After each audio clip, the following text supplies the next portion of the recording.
R. Rajagopal's estate of Tamil Nadu, a landmark case popularly known as Auto Bhavishankar's case, decided by Justice B.P. Jeevan Reddy. Questions raised in this writ petition are as freedom of press and right and related with freedom of privacy.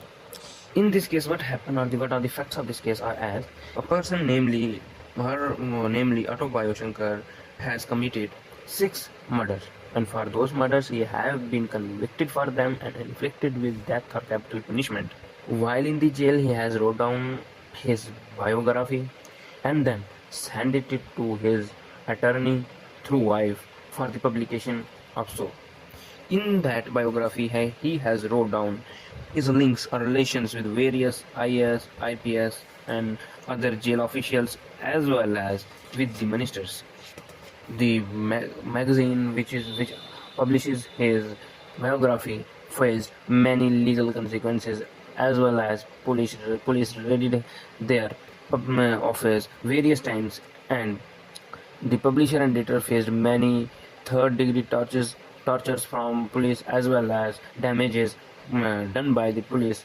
Then they have filed a writ petition claiming that they have right to publish this biography with the permission of Auto Bhavishankar, and through a letter which Auto Bhavishankar sent through his wife with the permission of the jail authority, but jail authority denied that permission. They had never gave any permission, so that the person has written down any letter for the publication of his book. And while in the jail, there are rules that if a person has to write a power of attorney in the favor of anyone, then there shall be or there must be the presence of jail officials, and in their presence this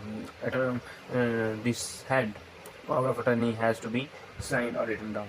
Also, the court has take a view that the freedom of press and freedom of privacy has a wide definition, and in that definition the publishers and editors have right to publish that autobiography, but does not have the right to publish those parts of the autobiography which discloses the privacy of anyone. Thank you.